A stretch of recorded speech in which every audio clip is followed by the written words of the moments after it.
If you go back to what is called yoga, one of the classical methods of emancipation in the Indian school,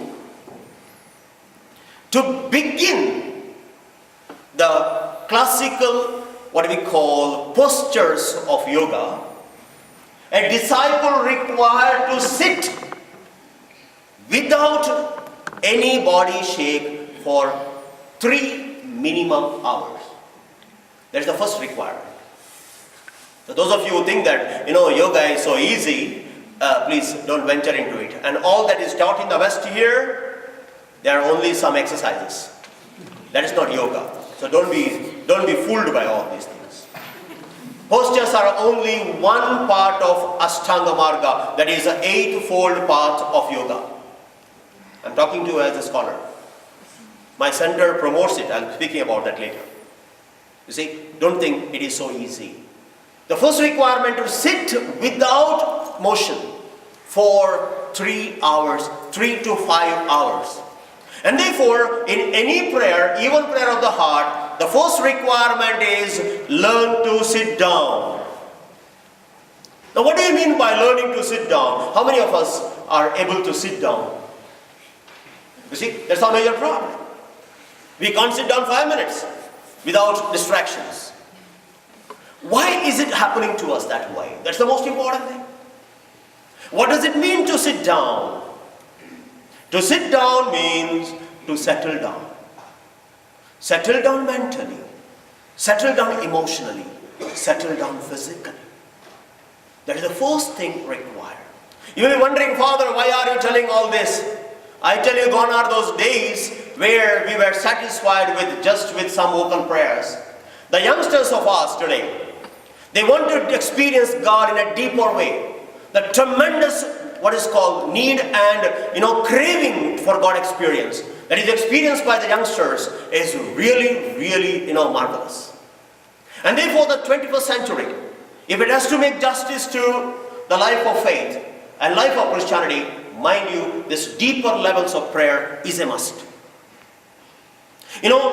Even in India, most of the priests and nuns tell me, Father, these teenagers, they can't be settled, Father. They cannot be brought to a prayer, Father. You know the why, Father? Because, Father, they are all distracted.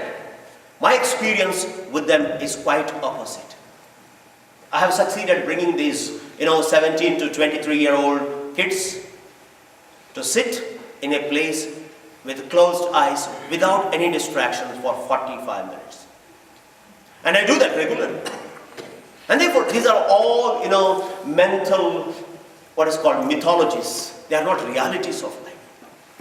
What we require is, do I want? And can I do it? And once I know that I want it, I will do it anyway.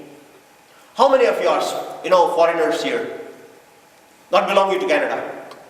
And when you came here, what are the hardships you had? You wanted to come here, right?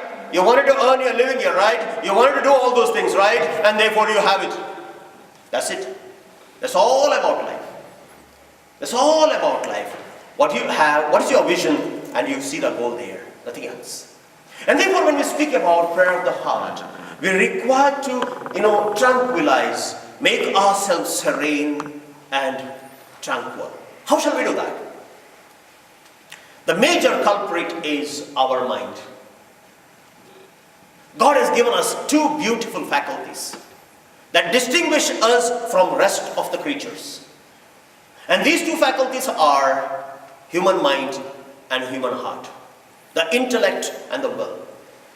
God has given us a mind or an intellect to think, to judge, to understand, to evaluate, but mind is an instrument which requires to be used when you want it and requires to be kept aside when you don't require it.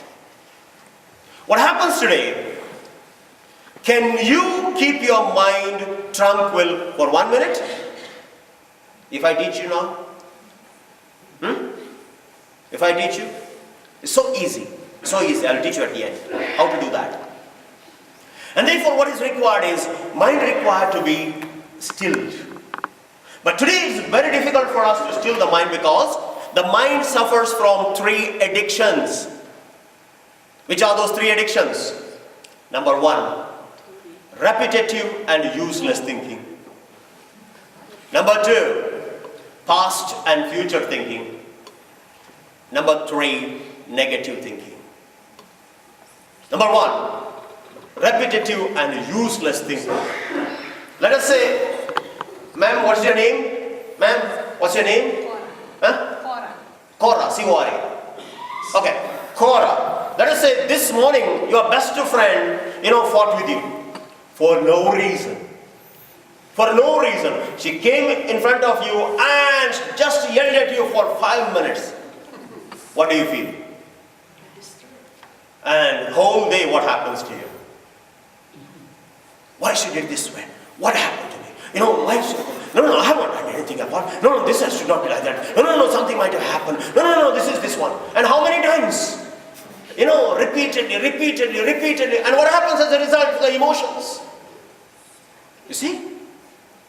Finally, what is the best way? Oh, it's not my problem. I think she got up from the wrong side of the bed. So let us give 1 or 2 days to her. Let us give 1 or 2 days. Maybe after 2-3 days, I will sit with her. I will dialogue with her. Let's see. I think all this songs, just a misunderstanding. Things will be all right. How many of us think positive this way? You see? I'm just giving you one example. Go back to your office, go back on the road, what happens, go back to your family. This is exactly what happens. You see? And therefore, we are emotionally charged, we are physically charged, we are mentally disturbed. This is the major problem, the first addiction. And even if you want to stop it, no, it's not so easy. Why? Because it has already become an intense habit and addiction. Second, most of the time, where are we? Either in the past or in the future. When are you going to be in the present? Even in your school or in your office, when you are having a coffee or when you are drinking a tea, where are your thoughts? Where are your thoughts? Even when you are having your dinner or supper or lunch, where are your thoughts? Even when you are driving, where are your thoughts? Even when you are in the church, where are your thoughts? What is prayer? Praying with a God who is present here and now. But where are we? Either in the past or in the future. What happens when you are in the past? Either you are proud or you are guilty. When I was in Rome, one of my colleague priests came to me after the Easter, after his ministry from North Italy, from Milan, and came. What happened? What happened? I met Miss Italia. Huh? You met Miss Italia? And then slowly told me, 1964. She came and told this priest, Father, I am Miss Italia. When? 1964. Then I asked her, how is she, man? No, she can't walk.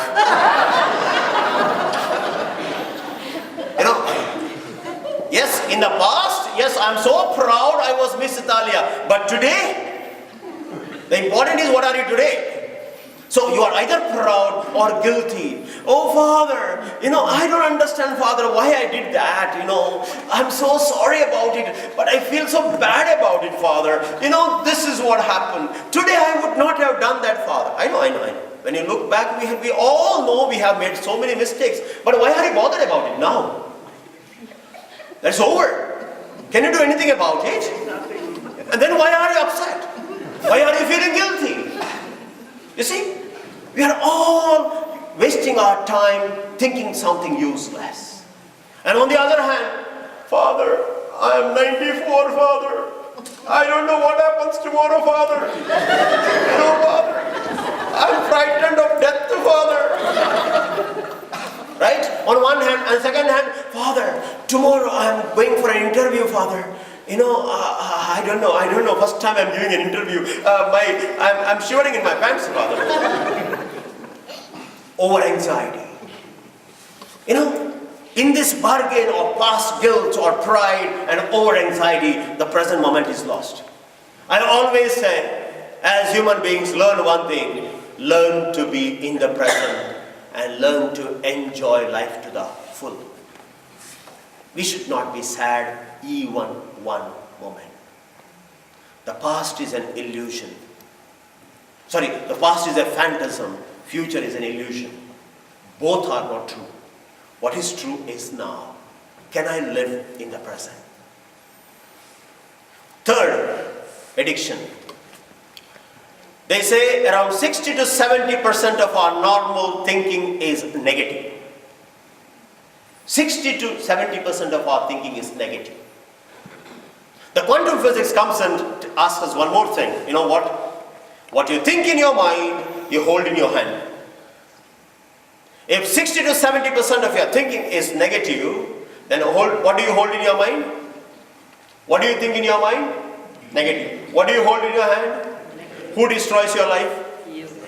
Then why do you blame your neighbor or the government or the parish priest or the bishop? Why do you blame others or your children? Why do you blame others? You are the cause. I always say it is not the problem that is the problem, but the way you look at the problem is the problem. So learn to look at it differently. Learn to look at it positively and things will change. Because of these three addictions, around 80 to 90% of our vital energy is lost every day. As a result, how much energy you have? 10 to 20%. And what you can do about it?